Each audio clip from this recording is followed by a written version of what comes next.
The time is 1:15. Here is the news, edited by Catherine Pereira, read by Victor Raj. Here are the headlines of the local news. The Department of Agriculture hands over an active plan with proposals for the revival of the agriculture to the Minister Mahinda Amarveera. The Secretary to the Foreign Affairs meets the U.S. delegation. One Country, One Law Task Force hands over report to President. Palawatha sugar factory has been closed down temporarily. It has been reported that the export income during the first 6 months of this year is $5 billion. Foreign news, the Japanese Prime Minister to become Japan's first leader at a NATO summit. Local news in detail.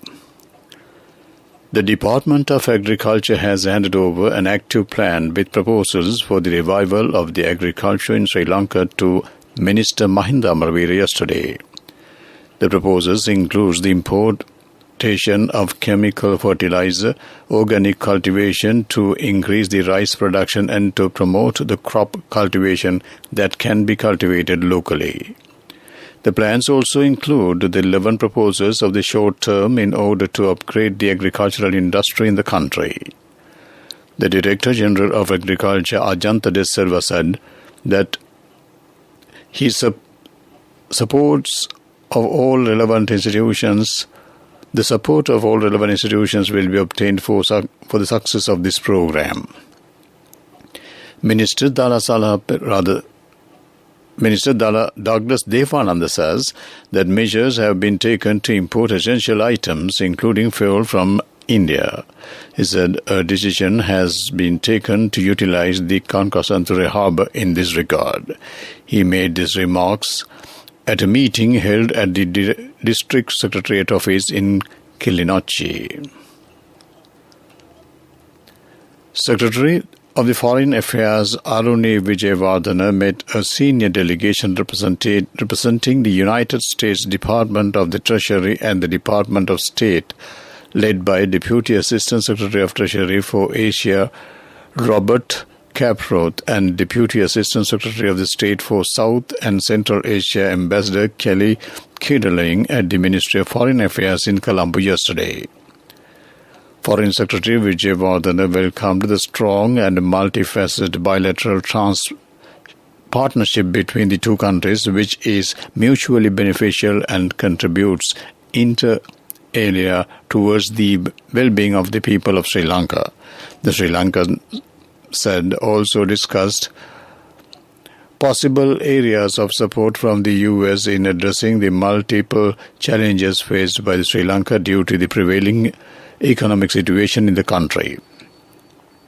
The visiting delegation welcomed the opportunity to meet senior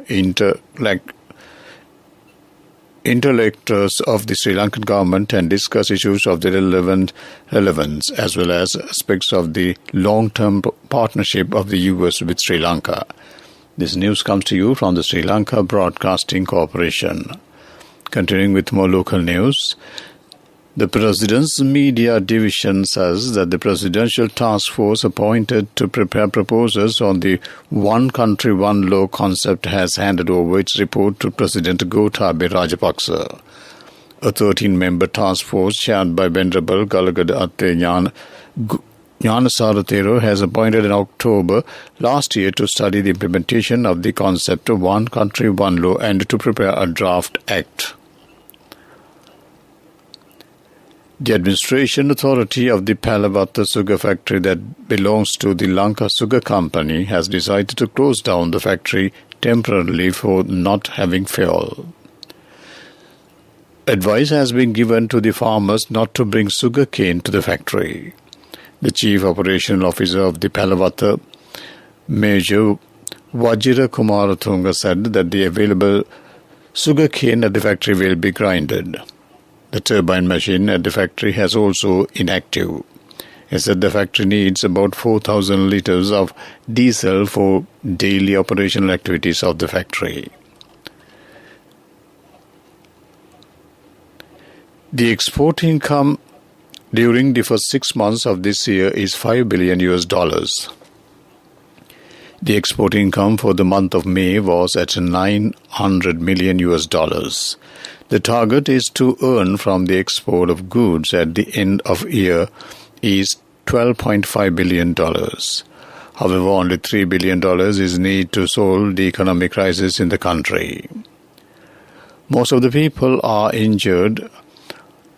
inquired how the government cannot be solved the economic crisis when we received the $5 billion as an export income. Former Director of the Customs and Economic Expert Parakrama Basnaik has explained the reason for it. Sri Lanka police says there's around 600 inmates of the Kanda Kadu Rehabilitation Centre at Valley Kanda have escaped following a tense situation due to the death of an inmate last evening. Police spokesman SSP Nihal Taldua said that army and police personnel have been deployed to control the situation and apprehended the inmates who have escaped. That ends local news. The main news story is brought to you by Siddhalepa Vedamahatmya. The General Manager of Railways, Dhammika Jayasundara, said that the aim of the department is to provide an efficient service to the public by utilizing the rail compartments which was repaired. If the rail transportation is obstructed, a short-term program cannot be implemented at once. But said new trains can be deployed for rail transportation by implementing a long-term program with the development of road network. He made these remarks participating at the Subharati program of the SLBC today. Several trains have already been added to this service. That ends main news story. The main news story was brought to you by Siddhalepa Vedamahatmya. Moving on to Watchlight, the road from Hulankanda to Katuana that links the Mathura and Hambantota district is at dilapidated condition. The school children and the commuters are facing many difficulties due to this reason. This has affected to the transportation activities of tea leaves, which is the main livelihood way of the people in the area. This is for the attention of the chairman of the Road Development Authority of the Southern Province. That ends Watchlight. Moving on to world news, let's take a look at the headlines. The Japanese Prime Minister to become Japan's first leader of NATO summit. British Prime Minister says if Putin were a woman, he shouldn't have invaded Ukraine. Philippines ordered shutdown of Maria Resa's critical news site. World news in detail. North Atlantic Treaty Organization leaders will begin a two-day summit in Madrid today with Kishida Fumio, who will be the first Japanese Prime Minister to attend the talks. Officials at the summit are expected to adopt a new strategy for the alliance, political and military development for the coming decades. Japanese officials say Kishida plans to confirm a common understanding that any unilateral attempt to change the status quo by force must not be tolerated anywhere in the world. He is apparently referring to Russia's invasion of Ukraine and China's maritime activities. Russian President Vladimir Putin would not have invaded Ukraine if he were a woman, Boris Johnson has claimed. The UK Prime Minister said the crazy Moscow invasion was a perfect example of toxic masculinity, and he called for more women in positions of power. Mr. Johnson's comments come ahead of a NATO meeting where allies will discuss how to respond to future threats. At a summit in Madrid, he is set to call on fellow members of the Defensive Alliance to ramp up defense spending. Philippines authorities have gained orders to shut down of an investigative news site founded by Nobel Peace Prize laureate Maria Ressa. Rappler's is one of the few Philippines media outlets critical of President Rodrigo Duterte's government. The regulator's ruling comes just before Duterte leaves the office and is succeeded by his ally Ferdinand Marcos Jr., who won election in the May. Rappler said it wouldn't be closing and would challenge the order in court. To wrap up the world news, let's take a look at the headlines once again. The Japanese Prime Minister to become Japan's first leader at a NATO summit. British Prime Minister says if Putin were a woman, he would not have invaded Ukraine. Philippines orders shutdown of Maria Reza's critical news site. That ends foreign news. Moving on to development news. The Apeksha village in Hambantota will be opened. This is the first community development project of the Hambantota International Port. The project includes a community health and agricultural centers and sports grounds, which is to be established at the Kandamasagoda village in the Lunugam-Behira division of the district. More than 60 million rupees will be spent for this project. That ends development news. Sports news is brought to you by Sampath Bank. We present your future. The first test match between visiting Australian team and Sri Lanka team commenced in the Galle International Playground this morning. Before the commencement of the match, Australian super spinner Shane Warne was felicitated. The relevant commemorative gift has been presented to the Chief Executive Officer of the Australian Cricket Board, Nick Hockey, by the Chairman of the Sri Lanka Cricket, Sammy Silva.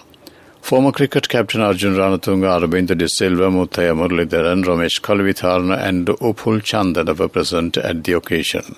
Secretary to the Sri Lanka Cricket Mohan De Silva has recalled the support rendered by the Shane Warne at the 2004 tsunami calamity in Sri Lanka. The first test match between visiting Australian team and Sri Lanka team commenced at Galle International Playground this morning. Batting for Sri Lanka team scored 68 runs for the loss of 2 wickets when the match was halted for lunch. That ends sports news. Cash through NSP globally and win wonderful gifts locally. From October 1st, 2021 to December 31st, 2022. Remit a minimum of $100 or an equivalent amount in any foreign currency 3 times through NSB U Trust. Business News, sponsored by National Savings Bank, the safest place for your money.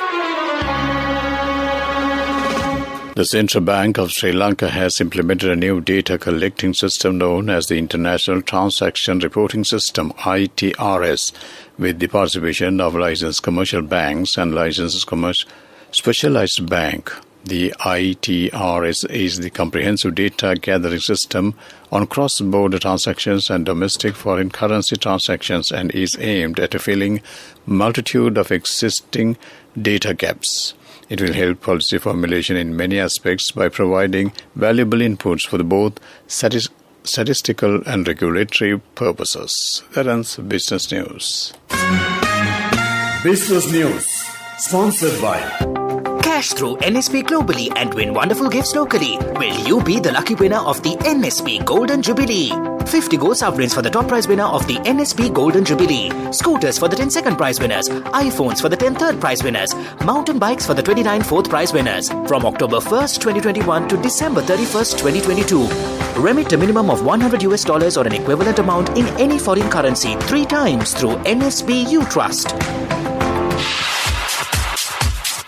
Economic News, courtesy of I bought my daughter a laptop for her work by managing my finances. Whatever the expenses may be, I can't afford to miss out on life's special moments like her birthday or our anniversary. So you need to invest to make your family's future flourish. Saving money isn't easy when you have responsibilities. That's why we promise to give you the best returns and guarantee on your investment. LOLC Finance Fixed Deposits. Maximize your savings. LOLC Finance PLC, incorporated on the 13th of December 2001, is rated SLA stable by ICRA Lanka Limited and is licensed by the Monetary Board of the Central Bank of Sri Lanka under the Finance Business Act No. 42 of 2011. The Agricultural Research Institute of Anguna Kulapalasa has produced a new variety of peanuts named AG1. A large stock of harvest can be reaped from an acre. It has been reported that 5 tons of harvest can be obtained from an acre.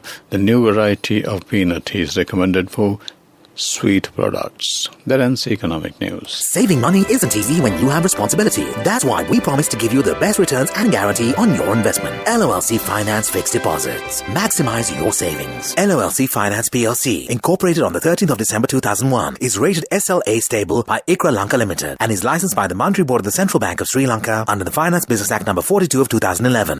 Finally, on to the weather report. The Met Department says showers will occur at times in western and suburban provinces and in Kandy, Nuwara, Galle and Madra districts.